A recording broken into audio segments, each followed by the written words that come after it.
A regime change signal, maturity crisis in gold? Mencius Moldbug. October 10, 2008. Unqualified Reservations. Narrated by Skeptical Waves.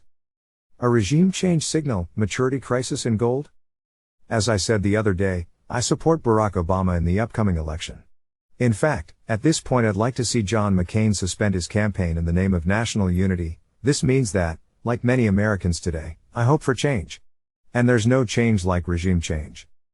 I mean financial regime change, of course. A financial regime change is a phase change in the markets for money, the end of an old era, and the beginning of a new. As I recall, they even had money in Mad Max 2, Beyond Thunderdome, so there is always a new regime. Many eras are ending in the financial industry, but there is one big one which hasn't happened yet, a regime change in the global currency market. Our current global currency regime is sometimes known as Bretton Woods II, or BWI. Perhaps if the new regime represented only a moderate change from the present one, it might be called BWI. For policymakers at present, this outcome would probably represent success. In the event of failure, the phrase Bretton Woods is unlikely to convey positive brand equity.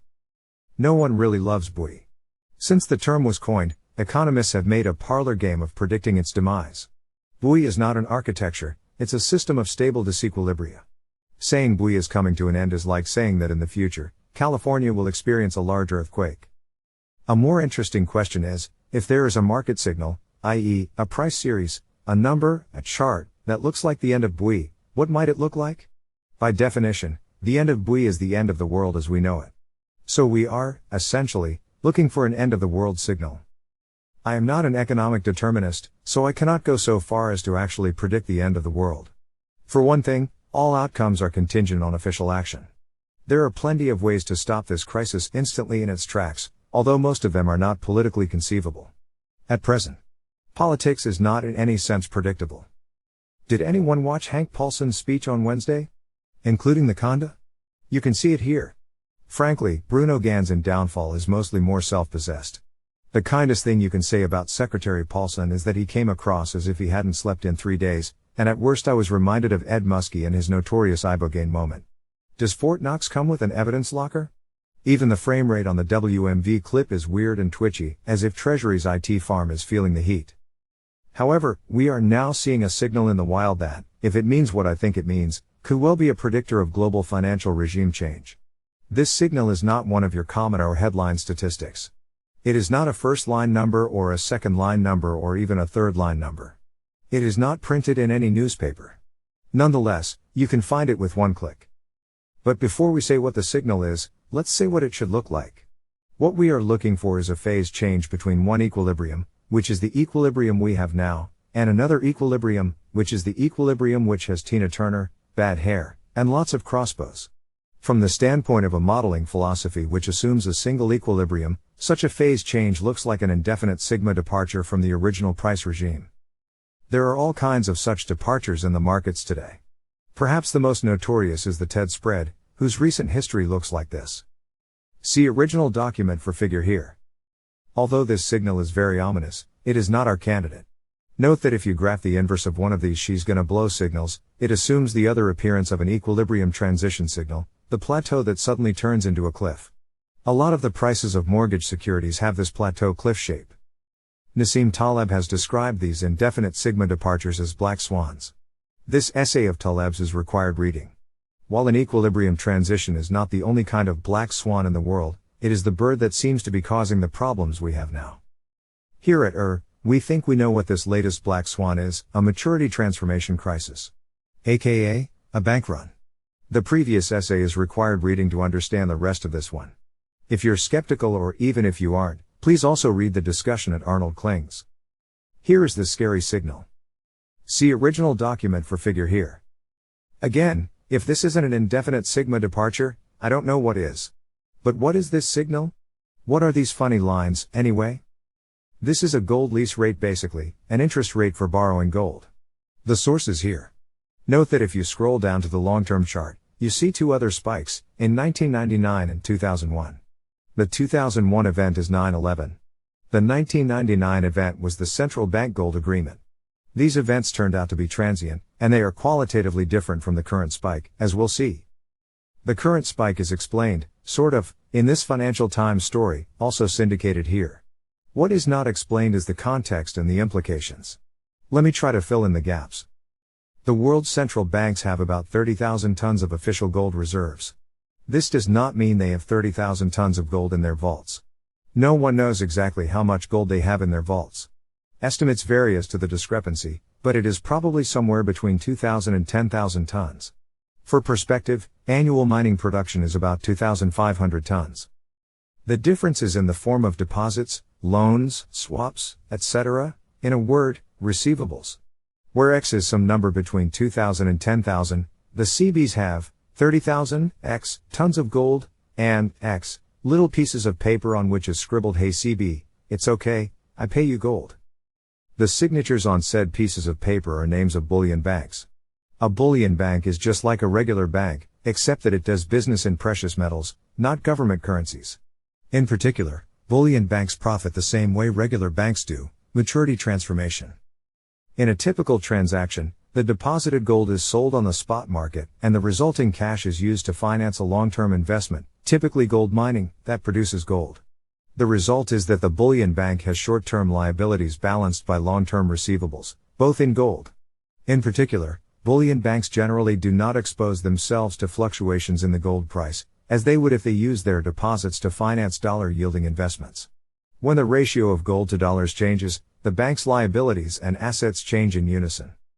A similar source of financing is the sale of near-term contracts in the futures market. These contracts promise delivery of gold in a matter of months. The proceeds from their sale can be used to finance production of gold over the course of years. Again, the resulting structure has gold on both sides, and so is balanced against changes in the gold price. If you have read the essay on Mount, all this will seem familiar to you. The bullion banks are maturity transformers. Moreover, they are unprotected maturity transformers. While the gold market is notoriously opaque, there is certainly no one who can print and lend an infinite amount. This being kind of the point of gold. Note that at least until recently, gold lease rates have been well under 1%, often under 0.1%. Why do central banks participate in this market? The official interpretation is that they want to earn a yield, however small, on their assets. The conspiracy interpretation is that they want to suppress the gold price. In 1998, Alan Greenspan told us that central banks stand ready to lease gold in increasing quantities should the price rise, which strikes me as fairly clear-cut. On the other hand, since 1998 the gold price has risen considerably, and gold lending has not. Most gold enthusiasts, and especially most gold conspiracy theorists, there is no sharp line between the two, especially since gold market intervention is one of the world's few practical conspiracies. The whole point of a central bank is to intervene in monetary markets. Would have expected that a substantial spike in the gold price, especially one accompanied by general financial chaos, would have resulted in some kind of counter-intervention. Either this has not happened, or it has not been effective. My bet would be on the former. There is no doubt that central banks once managed gold prices, and very aggressively indeed. But my impression is that the current generation of central bankers has, or had, come to believe its own story, that gold is an industrial commodity whose remaining place in the monetary system is a quirk of history. As Google Trends suggests, this perception is changing, if nothing else, because buoy is obviously a sick puppy, and the obvious replacement for the dollar as international standard of account would be the material which preceded it. In the very short term, however, I think there are two forces which are causing the stress in the gold market which the curve displays. 1. Due to the general financial crisis, there is an enormous increase in Western investment demand for gold, as seen in the now widespread retail shortages. This is sucking present or physical gold out of the general bullion banking complex.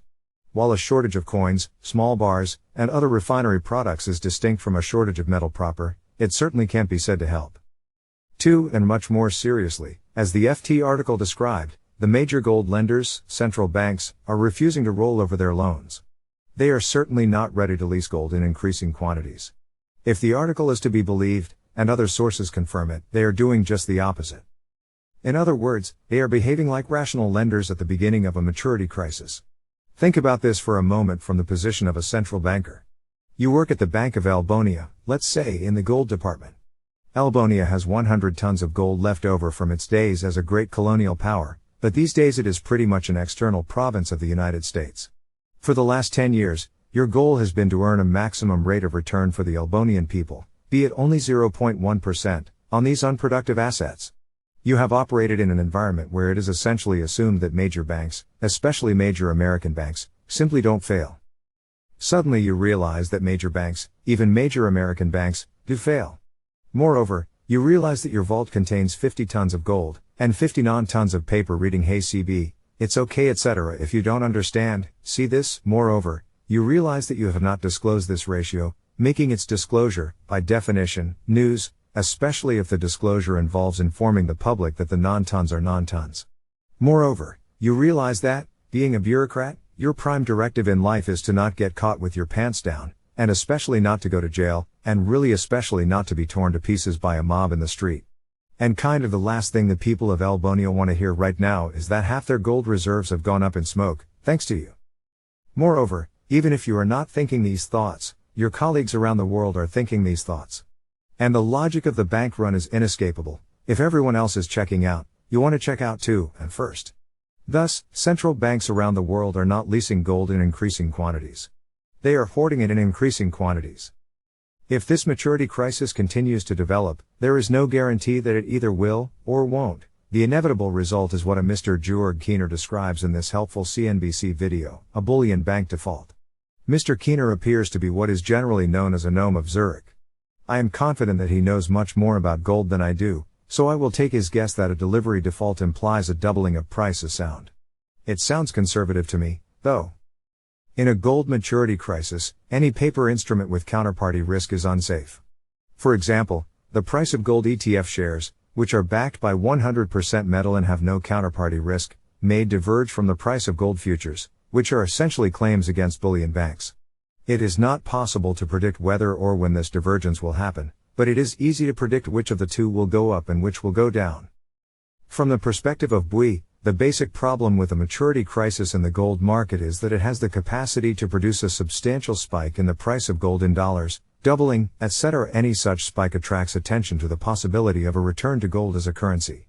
Because any return to gold as a currency involves an increase in the gold price of at least an order of magnitude, any such attention attracts a shift of dollars into gold, which increases the price, etc., and so on. I believe this is what Mr. Soros calls reflexivity. Moreover, the only way to damp a gold maturity crisis is to either find a gold lender of last resort, who would have to be remarkably public-spirited, and display a high level of sang-froid at the possibility of being torn to pieces in the street, or act coercively confiscating or banning gold. It is not 1933, and present Western governments simply do not have the energy or popularity for this type of action. So my guess is that unless the lease rate signal is some kind of fluke, which it might well be, the gold market is likely to default and deflate. The gold price is likely to increase to a level which would at present appear absurd, and the BUI dollar standard will be pushed toward failure and a return to the gold standard. How this pressure will be resolved depends on the actions of governments. Ideally, they would go with it rather than fighting it. But they certainly have the power to fight it, having, after all, thousands and thousands of tons of gold to sell. However the game plays out, hopefully it will at least play out quickly.